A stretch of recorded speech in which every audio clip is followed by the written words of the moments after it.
Theatrical Shenanigans with John Patrick Bray. Hello there, and welcome to another Theatrical Shenanigan as we hit the halfway point of this series. As always, I hope you're enjoying the series so far, and if you are, make sure you like and follow our Facebook page, which is found under Theatrical Shenanigans.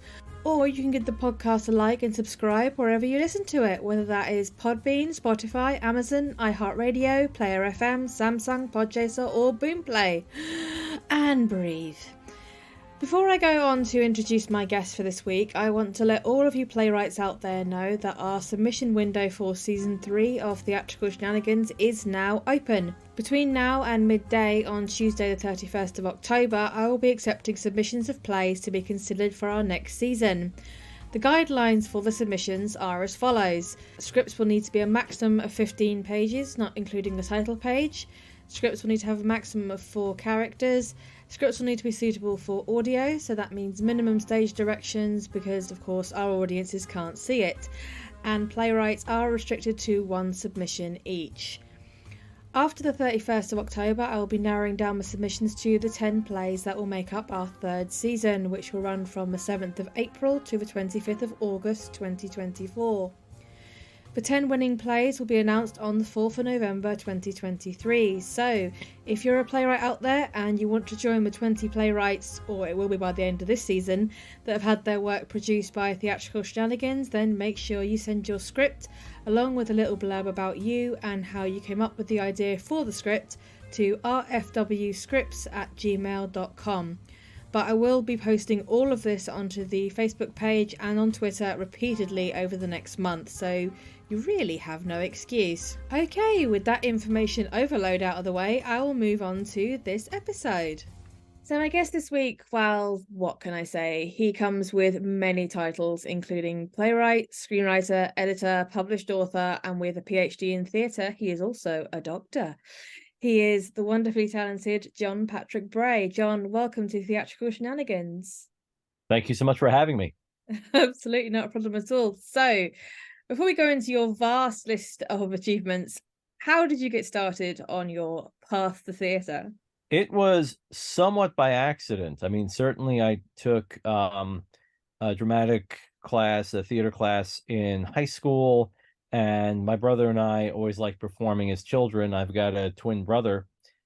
And what happened was I went to a community college in Poughkeepsie, Dutchess Community College, where I was studying communication and media. I thought maybe I'd be a cameraman or a radio DJ. And I joined the drama club, and that was the start of it. But then I ended up writing with my brother a screenplay that folks said, oh, this would work better as a play. And so we revised it into a play, and it was produced by the programming board at Dutchess Community College. And that was back in 1996. And from there, I just kept going. Yeah, I would say the list, even just reading the list of your achievements is exhausting. Well, I just don't stop. My wife says I'm a workaholic, and she's probably right. But I never say no to work, and I give everything equal attention. Do what you love and remember that you love it. Because sometimes we get a little bit lost in the weeds. So I would say enjoy the quiet currents as well. The hustle is fun and it's great, but one day you wake up and you say, oh my gosh, I'm 46. Have I just been hustling the past 20 something years? But but I've got a wife and kids who would say, no, you haven't. But nonetheless, I'd say just remember to, like, art is one part of your life. Catherine Treichman once said, think about what art can bring you, think about what it can do for you, but make that part of your life, but don't get so wrapped up in it that you forget to live as well. But you're also kind of living the dream in a way, because a lot of playwrights, the sort of pinnacle of success is to be able to make money from what they do. I mean, not necessarily a full-blown income, but at least a decent amount of money. And you've worked on with grants, and you've done all sorts on that side of things. How did you first get involved in the whole grants element of it? Oh, I've been very fortunate because people I've worked with are very good grant writers. And so usually, I mean, my other mantra is flounder and adapt. It looks like there's a plan. If you look at my life on paper, it looks like there was a plan. But really, I just fell in with the right folks who knew how to write up really good grants, and they got me involved, and from there it just kind of took off. And I've also been commissioned to write works, and usually if you start writing plays for money and people see that you're doing this for money, it does actually attract other people. It takes some time, but it does Mm, actually work. mm. I do not. I wanted to dispel any rumor that I'm making a lot of money doing this. It you know it's it's few and far between, but it's nice because I mean it's kind of like having a play published, right? That you're Mm. every once in a while a check shows up in your mailbox, and it's like, all right, kids, I'm taking us all out to IHOP twice. I mean, don't get me wrong, a fortune would be nice too. Yeah, yeah, that would be I would lovely. sell out to Disney in a heartbeat if they knocked on my door. But but until then, I'm very happy to do what I'm doing. Yeah, no, Um, that a bit a chunk of that Disney money would be nice. it would be. So you're obviously working with both theatre and film. Do you have a preference, or are they kind of an equal parts of a passion for you?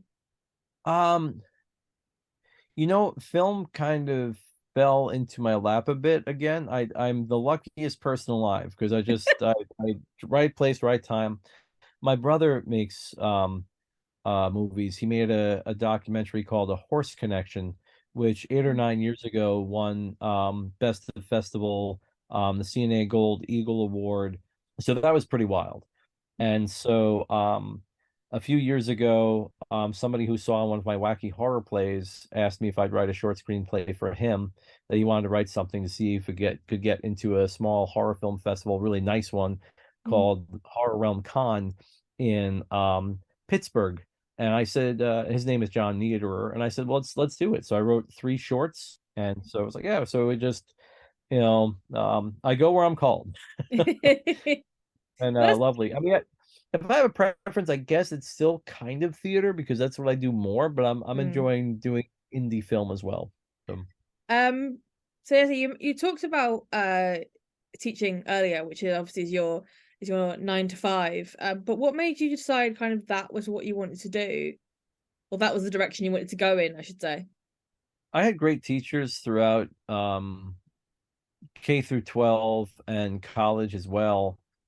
And I remember when I was at the community college, there was a director there named Stephen Press, and who was a great person to work with, and another fellow there named Mike Wida.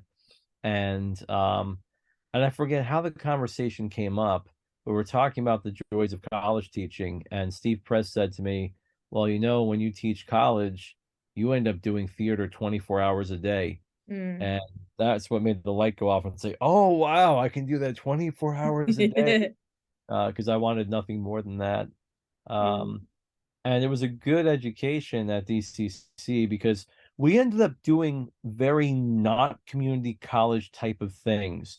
Mm. So, for example, we had a professor named Ann Wilson who had worked with theater director Robert Wilson. And so her pieces were very post-dramatic, abstract. We didn't know what we were doing, but we just knew we were having fun. Mm. And then we ended up producing the Peter Weiss play Marat Sod Mm. at a community college. If you For listeners who might not know the whole title, it's the persecution and assassination of Jean-Paul Marat as performed by the inmates of the asylum at Sherrington under the direction of the Marquis de Sade. And that's kind of the whole title of the play. It's a total theater piece. And then we did the Mark Blitzstein Three Penny Opera. So we just did a whole bunch of things where it's like, kind of a deep dive into that avant-gardism at a community college. And the things we had coming in were like pieces that had been at La Mama, um, like Okay, the Boy with Enamel Eyes by the Blanco Dance Company. So by the time I went to a 4-year school, I would just wanted to see more of that too. And the great thing is, by doing that, you're bringing those more unusual pieces to the next generation. Yeah, and it's a balance. And so in terms of what I introduce students to, it's a lot of contemporary work, diverse work, um, and again trying to keep give equal attention to each thing. So it's like, well, here's something that's very popular now. It's realistic, maybe it won some awards, and here's something that's a little bit off the beaten path. And what can we learn about those things that are off the beaten path? And a lot of things that we consider the avant-garde, from 100 years ago, introduced innovations to the stage that we take for granted now, whether writing or direction. And so it's really a great sandbox, and great to explore all these different paths and open up your mind and your horizons to various things. Yeah, I've said this before, that theatre is a constant evolving organism and should be treated as such. There is no kind of, for me, set way theatre has to be done. I mean, obviously there are ways that the commercial theatres prefer it was done, because then obviously it makes them a lot of money, but in, either in a classroom or in a studio setting or just as a group of, performers messing around, there is no set way that theatre has to be done. It's as far as your imagination can take it, really. Oh, absolutely. And it's nice to see the commercial theater is making adjustments when you see things like Fat Ham on Broadway and these other new pieces. Like it does seem like some commercial theaters are starting to wake up a little bit to new possibilities. And that's wonderful too. So I'm very optimistic. I don't know if everybody else is optimistic, but I'm very optimistic that no, there's no money, but otherwise we're heading in the right direction in terms of how we're creating our art and approaches to creating the art. I always said if I ever won the lottery, that would be my thing, is to build and create my own theatre, like purely for new works and new playwrights. And I always say I call it the theatre darling, because then when you talk about it, you can't help but sound like a theatre person. Where are you going? To the theatre darling.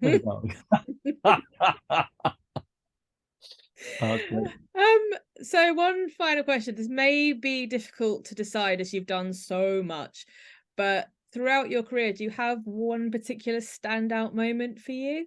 I've had a few moments where I'll watch something happen that I've written where I suddenly think, oh my gosh, I'm not crazy. That worked. I had a play in 2015 at the Barter Theater as part of their Appalachian Festival of plays and playwrights. And the Barter Theater is a founding member of the League of Residential Theaters, or LORT theaters, the union theaters here in the US, and won an honorary Tony Award some decades ago. And so when I had this play go up, and it's a play that has a shootout with carpenter bees, and a polar bear skin rug gets off the floor and does a Macarena. And there's a man made out of moss that crawls out of a toilet, and Santa Claus appears, and it's not for kids. It's just this huge, I mean, it is what it is. So I'd sent it to Barter Theater because it got rejected from a number of places, just as a Hail Mary. They had a call for scripts for their festival, their developmental festival. And I wasn't aware that there's any competition component. But they did the reading and it floored me. I mean, just to have these professional actors do it so well and make a case for its production. And the long story short is they ended up producing it. And it was just wild to see how they dealt with the shootout with carpenter bees and the moss and a bearskin rug getting off the floor and dancing and all that. And so in that moment, I thought, I'm not crazy, but if I am crazy, they're crazy too, and that's okay. So that was really stand out. It sounds like literally a living example of that phrase, theatre is as far as your imagination can take you. Absolutely. And I love pieces in general that I see, and especially non-musicals, for this to be a thing. Because musicals, and especially in Broadway, you can do anything with flying furniture, all kinds of stuff. But if you're watching a non-musical play that doesn't have a Broadway budget, and you see all these elements being brought in, and hearing folks say, I never knew you could do that in theater. It's like, well, of course you can. The imagination is the limit, just like you said. So, from one accomplished playwright, I now introduce another. Barry Wood is a Lincolnshire-based playwright in the UK and has been writing for about 6 years. In that time, he's won countless awards and had productions all over the UK, as well as across the US, in Australia and India. So another playwright with an extensive list of achievements. Barry's play that we're here to listen to is called Ethically Speaking.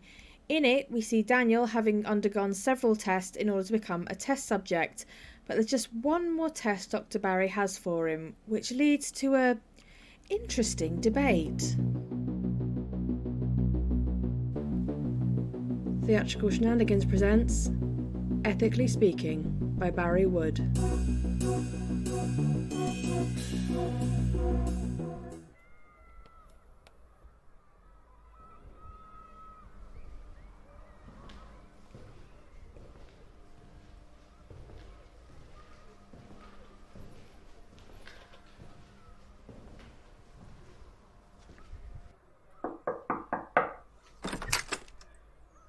Daniel Townsend? I'm Dr. Parry. Please come in. Have a seat. Thank you. How's your arm? Oh, it's fine. Didn't really feel anything. To be honest, I hate needles. But you're a doctor. I don't mind sticking them in other people. Oh, I see. Well, Daniel, your results are looking good. Blood tests, ECG, MRI. I'm glad to report you're a very healthy young man. Great. I've certainly had a thorough examination. I'd never heard of half the tests you ran. Well, here at the Jennings Institute, we don't like to leave anything to chance. So, does that mean I've been accepted as a test subject? You just have one more hurdle. Oh. Clearly you'll be remunerated for your time today, including a generous travel expenses allowance. But before we add anyone's name to the register, I like to personally interview each candidate to make sure they fully understand and agree to any procedures that they might undergo. Yes, of course. I mean, there are certain moral issues that need to be considered. I thought I'd signed all the consent forms. Yes, indeed you have. But as head of the Institute, I feel I have a responsibility to ensure that all prospective subjects agree, at least in principle, to our work. Avoids repercussions. You mean like the experiments on animals? Amongst other things, yes. Well, obviously, in an ideal world, it would be better if we didn't have to use animals for medical experiments. But... we don't live in an ideal world. Exactly. So if new treatments for, say, cancer are to be developed, I think the lives of a few lab rats is an acceptable price to pay. Good. I'm glad you take such a pragmatic and philosophical approach. Philosophical? I don't think anyone's accused me of being that before. Oh, I'm passionate about philosophy. I've been studying it for years. Really? Yes. From the ancient Greeks, like Aristotle, all the way up to the modern philosophers such as Sartre and Bertrand Russell. I can't say I know a lot about the subject myself. In fact, I'm not even sure I know what philosophy actually is. That's very honest of you. And I think you're not alone. Most people would struggle to define the subject, even though we make use of it every day of our lives. So, what is philosophy? Well, at its simplest, philosophy is thinking about thinking. It's the study of the ultimate knowledge of existence, reality, and the evaluation of human conduct. That all sounds a bit obscure to me. I agree. A lot of philosophy is concerned with abstract issues, but the particular branch that fascinates me is ethical philosophy, concerning the judgments we make about how people should behave. And that is something which affects us all. Sorry, but I'm still not sure I follow. Okay. Why don't I give you some real-life examples of ethical philosophy in action? All right. Say you find yourself standing next to a railway track, onto which are tied 5 people. Who tied them to the track? That's not relevant. But what is important is that you see a runaway train approaching. There's not enough time to untie any of the victims, but you notice a lever, which, if pulled, will divert the train down a side track. Okay. However, on this side track is tied another person. You need to make a decision quickly. If you do nothing, the train will kill 5 innocent people. But if you pull the lever, it will be diverted and just 1 person will die. What do you do? It's a no-brainer. I'd pull the lever. Is that the right answer? There is no right or wrong answer. It's a philosophical debate, an ethical dilemma. However, most people, when questioned, like you, said they would pull the lever. It seems like the fairest thing to do. Yes, I agree. Now, here's an intriguing variation on the famous runaway train quandary. Again, there are 5 people tied to a railway track, but this time you are observing them from a footbridge over the track. Okay. You are not alone on the bridge. Next to you is a very big man. Fat man? Let's just say his BMI is at the OMG end of the scale. Understood. So is there a runaway train approaching? Yes, but this time there is no side track for it to be diverted onto. However, the morbidly obese gentleman is leaning over the low wall of the bridge, also looking at the people on the track and trying, but to no avail, to warn them about the oncoming train. You then realise that if the big gentleman was to fall into the path of the oncoming train, he would be large enough to derail it, and so save the 5 people tied to the track. But the fat man would die. Almost certainly. So you want to know, would I push Mr. Big onto the track? Precisely. Well, it's not as clear-cut as the first predicament. Why not? You'd still be saving the lives of 5 innocent people by sacrificing 1. I suppose. Does he support the Gunners? Sorry? The fat man, is he an Arsenal supporter? I don't know. Are you? No way! I'm a Spurs man. Arsenal fans are our sworn enemies. So if he was an Arsenal supporter, would you be more likely to send him to his death? Not really. As you say, pulling a lever and so condemning an innocent man is no different from shoving one off a bridge, so... To answer your question, yes, I would push the fat man onto the track. Interesting. Most people would pull the lever in the first example, but not push the obese man in front of the train. Why not? Again, it seems like the lesser of 2 evils. Well, fair point, fair point. This philosophy lark is quite thought-provoking, isn't it? I spend hours contemplating the subject. Do you have any more ethical dilemmas we could discuss? Just one. Let's say you're a doctor in a hospital that specialises in transplant operations. Unfortunately, you have 5 patients on the critical list. If they don't receive a replacement organ, they will all be dead within a couple of days. 2 of them need a kidney, 1 a lung, another a liver, and the 5th a heart. But the chances of finding a suitable donor in time are extremely slim, especially as they have a rare blood group. Are the 5 patients tied to a railway track? No. Well, at least they got that going for them. Yes.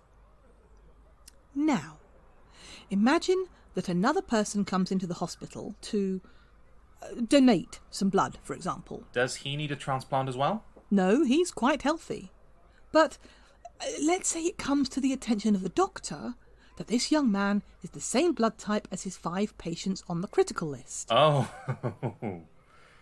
I think I know where this is going. Would it be immoral for the doctor to effectively kill this innocent person in order to use his organs to save the lives of his 5 critical patients? Wow. That's a tricky one. How old are the patients? There's quite an age range. The oldest is a man in his early 50s, but the youngest is a 10-year-old girl. And how long are they likely to live if they have a transplant? Barring any complications, there's no reason why they shouldn't lead long and active lives post-operatively. Is he an Arsenal fan? No. In fact, he supports Tottenham Hotspur. You're not making this easy for me, Dr. Parry. Well, I suppose the situation is not that different from the other 2 scenarios. Sacrificing 1 innocent person to save 5 others, even if he is a Spurs fan. Okay, yes. I think to save the lives of 5 critically ill patients, the doctor would be morally justified in taking the life of the innocent man. Well, congratulations, Daniel. Most people would disagree with you, but not me. Thank you. So, does that mean I've been accepted as a clinical trials volunteer? Yes, Daniel. It most certainly does. When can you start? Straight away, if you like. Excellent, excellent. I'd like you to take this tablet. What, now? There's no time like the present. Okay. So what's in the tablet? What's it supposed to do? Is it a new wonder drug to maximize my intelligence? Not quite. It's a sedative. Why have you given me a sed?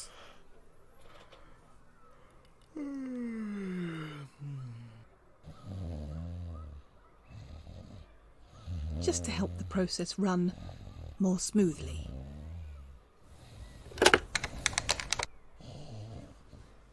Jason, could you get them to prep Theatre 2 for me and inform the team? Yes, Mr. Townsend has agreed to the procedure. You're right. He's a very pragmatic and philosophical individual.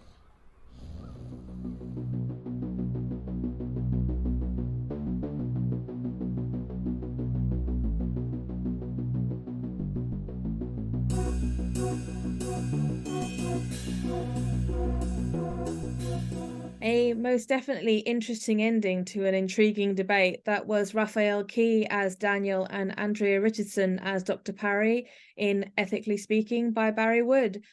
So, John, what did you think? It reminds me of the old Twilight Zone TV series or the old DC Tales from the Crypt comics, that there's a sense that there's another conversation going on, and that the character talking to the doctor, Daniel, is not quite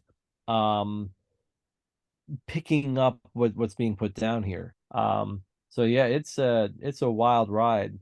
But there is a kind of light bulb moment when she specifically starts asking about a doctor or this hypothetical doctor, and you're like, hang on a minute. Yeah, we've been talking too many hypotheticals here. That's why, and poor Daniel, my feeling for Daniel is that when asked a hypothetical question, just refuse the question. Now, that means he wouldn't get so far. It means he probably would still be alive, but there's beauty in refusing hypothetical questions. You do start to twig that there's something very kind of leading about this line of questioning that obviously Daniel can't see because he's so eager to be part of this project. And those leading questions in and of themselves are a bit unethical. So, the moment that she starts asking these leading ethical questions, it's kind of like, well, is she asking ethical questions, or is she trying to get herself off the hook? That's the thing. Even we don't want to answer the questions that she's asking. No. Like, I'm not sure. Like, sat at the doctor's office, I'm like, no, I'm not answering that. I've always said the kind of three big fundamentals to theatre for me are: it needs to entertain, it needs to make you feel something, and it needs to lead to conversation. And I can see all three of those points in this. I mean, it's not, bust your belly gut funny, but it has kind of moments of humor. It obviously makes you feel something, because it made me feel really uncomfortable the way she was kind of asking these questions. And it's like, you're a doctor, you have to know that what you're about to make him do isn't right. And then obviously the discussion, I mean, you and I have been discussing it for 5-10 minutes, and I can imagine it being hours of discussion in the pub after the theater. It definitely would lead to discussion, and but I also think that that's the beauty of genre, the beauty of horror, because I would say that this is certainly, I mentioned Tales from the Crypt already, or the Twilight Zone. I think that this has that horror lens, right? This horror beat to it, that the genres allow us to speculate a bit about what would we do, what do we think, is there a right answer? If there is a right answer, what could the right answer be? And then our own morality comes in by saying, I can't really answer that question, can I? And that's a really nice dance, a really good think piece, like you said, for the pub after, for quite some time. But I do think that's the beauty of the piece and the beauty of the genre that this is in conversation with. But that's the whole amazing thing about the potential for expansion on this, because you've got obviously the question of whether Dr. Parry has done this before, whether she will continue to do it after Daniel, regardless of saving those particular patients, whether someone in Daniel's life would come looking for him if he mysteriously went missing, if Dr. Parry was caught would she stand trial? What would her lawyers defend her with? It's to say, it's an infinite possibility. It's a play that could go from 12 pages to 80 if the writer was so inclined, but as a individual scene, it also leaves you with a list a mile long of talking points. So I have questions about the offstage characters and the offstage world as well, which is another, kudos to Mr. Barry Wood, because it's because I want to see the rest of this world. I mean, we have enough of it. Like, it could be expanded. Sure, it doesn't have to be, but if it were, I'd love to see more of this world. Yeah, absolutely. You've no arguments from me. So to sum up then, what is your kind of overall impression of the piece? I think the piece is a really wonderful examination of the question, do the needs of the many outweigh the needs of the one? Or that is to say, do the lives of the many outweigh the lives of the one? And what happens when it is your life? And as I've already indicated, this speaks to me because I love the Twilight Zone and I love the old Tales from the Crypt comic books, and this fits right at home with all that. So thank you for a wonderful evening of entertainment. I say thank you to Mr. Wood, but we are unfortunately out of time. I feel like you and I could discuss this for literally hours. Expect follow-up emails. Yes. But John, thank you so much for joining me. It's been an absolute pleasure. Thank you so much for talking about all of your vast experience. Oh, it was my pleasure. Thank you so much for having me. So there you go, another episode all done and dusted, and over halfway through the season. Don't worry though, we still have plenty more episodes to come, more plays to entertain you with, and more guests for me to chat to. I hope you can join me again in a fortnight's time when we have another play by an American playwright, this one slightly more sinister in nature still. Also, if you're a playwright looking to submit your work to us, then do not forget you have until the 31st of October to do so, and we really look forward to reading all of your pieces. I hope you can join me again in a fortnight, but in the meantime though, I've been Rachel Feeney-Williams, this is Theatrical Shenanigans, bring down the curtain and saying, I hope you can join me next time. Theatrical Shenanigans was an RFW Scripts production, with music written and produced by Chris Cody.